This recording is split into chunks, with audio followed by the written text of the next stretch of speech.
Hey everyone, welcome back to the channel. I'm Josh, and today I am so excited because we are driving another new generation Lexus RX. This one is the base RX350, however. So that means that we have the standard 2.4 liter turbo 4-cylinder. This one has no hybridization or no electrification of any kind. It is a pure ICE vehicle, and I have been really wanting to get one of these cars with this engine for quite a while now, because this engine is really going to become Toyota's bread and butter. It is essentially going to replace, and has really at this point replaced, the old 3.5 liter 2GR V6 as their kind of mainstay go-to engine for normal everyday cars. So for example, this is what's in the new Tacoma, the basic trims of the Tacoma. This is probably going to be in the next 4Runner as well, and this is also what's in the base TX and Grand Highlander too. And I've been really interested to just have time with it away from any kind of company event or the dealership or wherever, where you're only taking it out for like a 10 to 15 minute kind of test drive. And so today we've had this car now for a good amount of time. I've been able to drive it just by myself on the roads and on the routes that I drive every day and that I know really well. And there's a lot of good in this engine. There's some bad things that we'll get to in this video as well, but overall I've been pleasantly surprised by this RX, this engine, and how it drives. Now, we've been in RXs many times in the past, and if you want a little bit more of an interior kind of tour, you can go and see my the video I did on the hybrid version last year. That one kind of touches on most of the things on the interior, so I'm not going to get too much into that in this video, though I will tell you that with a few exceptions, this RX that we're sitting in here now, which I believe is a 350 luxury, does feel a little bit better than that 350H, which was also a luxury that we drove in the past. Now, there are some things in this interior that I still don't care for and that I still feel like are kind of cheapy looking and feeling. The wood on the interior trim here does feel a little bit better than what was in that 350 hybrid, though I'm still not entirely convinced that this is actual wood. It still kind of has a plastic-like texture to it.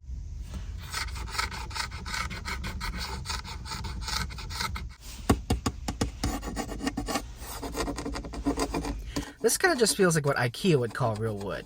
But at the prices that Lexus is charging, I'm looking for the restoration hardware interpretation of real wood, and this ain't it.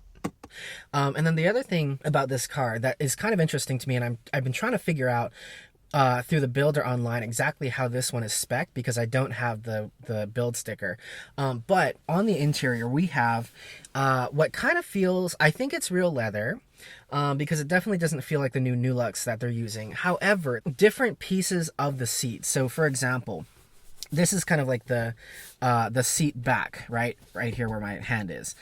This is a different material than is on the side of the seats. So right here, and I'll put some close-up video in the video here, but there are certain pieces on this seat shell that look like really nice semi-aniline leather, and then there are other parts of the seat that look like they could be either Nulux or a coated leather or something like that. So it's a really interesting kind of mix, where with older Lexus cars, when you would get semi-aniline leather, like the whole seat shell, the whole seat cover was the same semi-aniline leather, and here it looks like we've got some kind of mixed different pieces. Now that could be for durability, because semi-aniline leather is kind of a nightmare to take care of, and it does wear, and it does stretch and crease and fade and patina over time. So maybe that's what it is, but I don't know. Personally, if I were making the conscious decision to get a car with leather, I would expect every leather surface that is in the car to be that semi-aniline leather, and it doesn't look like we have that in here.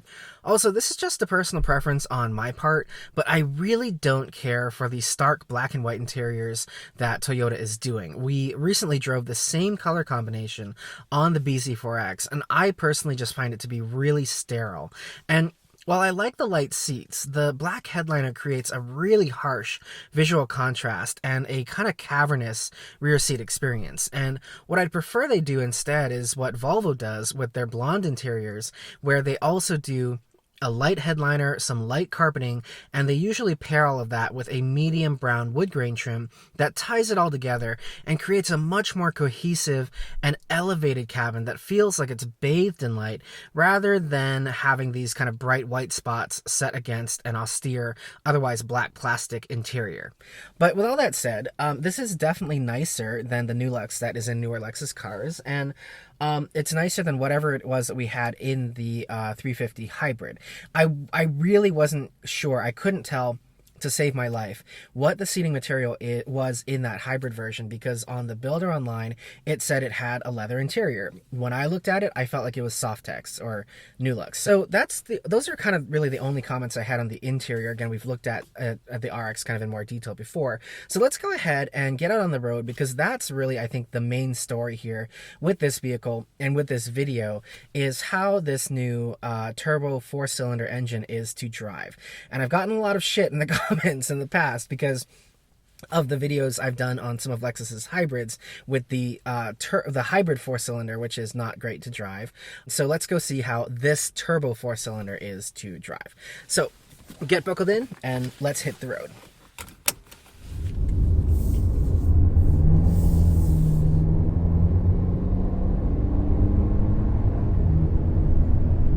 Alright guys, well here we are underway in the new RX350 with the 2.4 liter Turbo 4, and I have to tell you right off the bat, I'm impressed, because I drove a few of these cars last year. Not for the amount of time that I've had this go around, but I did drive, got to drive the RX350, the RX500H, and I don't remember either one of them feeling this sorted. Now, this one still definitely has a little bit of that 4-cylinder engine note that's a little bit gruffer and rougher and a little bit more raspy than what you're going to get out of, or what you used to get out of the V6. But I feel like maybe year over year, from 23 to 24, because 23 was the first model year of this new RX generation, they may have done some tweaking and tuning to the overall kind of drive character of this drivetrain.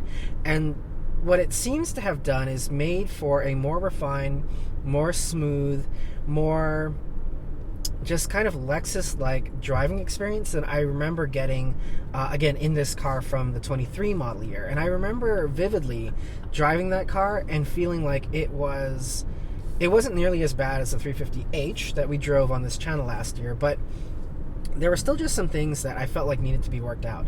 And there are still a few things, I will tell you right up front, that I feel like need to get worked out with this engine still. But all things considered, for what the RX is and, you know, why people buy them and what they need them for, this RX350 drives really nicely. Now, as you may have heard and seen around that corner, there are still certain moments in this drivetrain where I feel like the drivetrain gets a little bit confused about what it's supposed to do. What ends up happening is you put your foot down on the gas, and then it takes a beat for the power to actually come on. So kind of imagine turning on a light switch, then waiting a couple seconds for the light to come on. That's kind of the phenomenon that you get here. Now, the other thing I was excited and glad to get to experience in this car is, as you probably saw on the outside, we have the smaller 18-inch, I think, wheels. So last time we drove an RX, it had those big 20 or 21-inch wheels. This one has much smaller wheels, and I'm noticing an improvement over the RX350H we drove. There's definitely, because we have a much thicker sidewall on these tires, there's a little bit more of a compliant ride, a little bit of a softer ride in this car, probably because of those tires, because we have a thicker sidewall, which is quite nice. Now, I like the way that those big wheels look. I didn't care for the way that they drove, so that would kind of be a hard decision for me to make, whether I could, whether I wanted the smaller wheels that don't look as good or the bigger wheels that look better. But I would probably personally go for the bigger or the smaller wheels with the bigger sidewalls, just because the comfort that this car has is much better than that 350H that we drove not long ago. Now, here we are turning out onto the expressway, and I'm going to let those guys up ahead get a little bit further out, but let's go ahead and open this up full throttle and see how it sounds.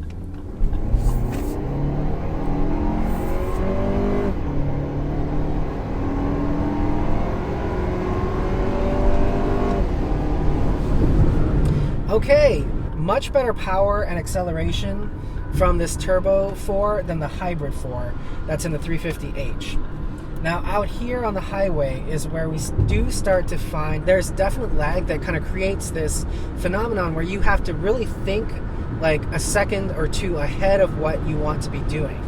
So for example, if you want to punch out of a hole, you kind of have to think about, getting on the throttle 2 or 3 seconds before you're ready to actually make your maneuver. And that's not necessarily ideal when you are in a constantly, changing, a very dynamic situation in traffic, because 2 seconds doesn't sound like a lot, but everything can change in 2 seconds. The traffic conditions are different. A car that was, you had enough room to clear, now you no longer have the room to clear it. And what I've realized over the past few days driving this car is you have to think about the way you drive it a lot more than you ever had to in the old RX with the V6, because with that car you could get into it and just start driving, and you would have an effortless, smooth, refined drive with zero latency. And again, that's just kind of common of turbo engines.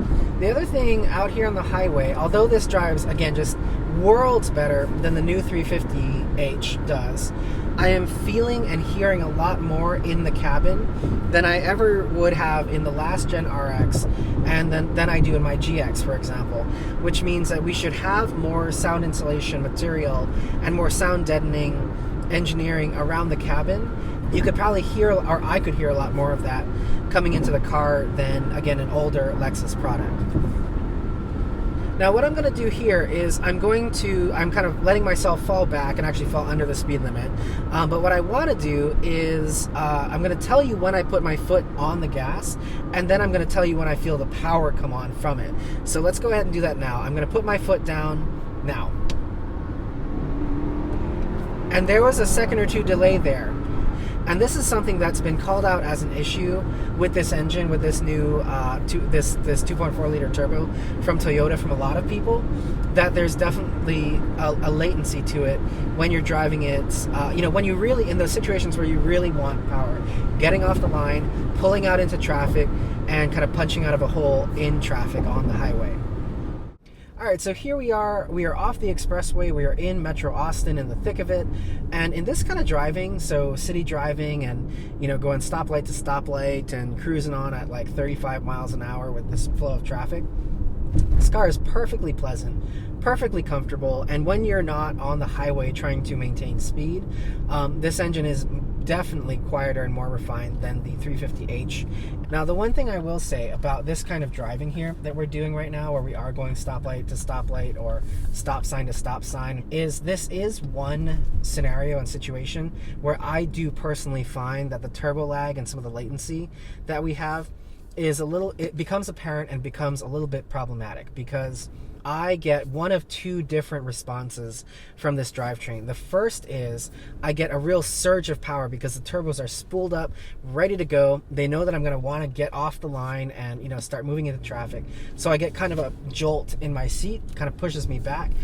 And then other times I'll treat the car exactly the same way. So I will, doing nothing different on my part in terms of, the throttle modulation and all that kind of thing. And I'll get the complete opposite response. So instead of being, rip roaring and ready to go, the car I'll put the gas pedal down and the car will kind of fall flat on its face because it wasn't ready to start moving. The turbos hadn't spooled up, and the overall drivetrain feels like it got kind of caught off guard, if you will. Almost like it was surprised that I was ready to start moving again. So it's kind of inconsistent in that way. There are definitely, all this to say, there are definitely more mature turbos, I think, more refined turbos than what we have in this RX here. And I do hope to see Lexus and Toyota kind of massage that out a little bit more in the years to come as this engine just kind of matures over its lifetime. All right, and one last clip here before we head home. I'm getting ready. I have to cut all the way across. I hate this intersection. And so right there, the turbos were not ready to spool up. They were not ready to deliver max power. And so I was on the gas pedal. I went foot to the floor because I had to cut across 2 lanes of active moving traffic. And there was definitely, there was a good 2 to 3 seconds of lag between full stop to kind of full on with the gas pedal. Now, those situations, of course, are rare and few and far between. You're not going to do that on an average, everyday basis. At least I hope for your sake you're not. But again, it is something to try out when you do go for your test drive. Go from 0 to full foot to the floor at least once to see what it'll be like in an evasive maneuver. Oh, and really quickly, before we wrap up the driving part of this video, I do want to share what the trip computer is saying our fuel economy has been over the time that I've had this car. And I've driven it, I feel like I've driven it pretty nicely, all things considered.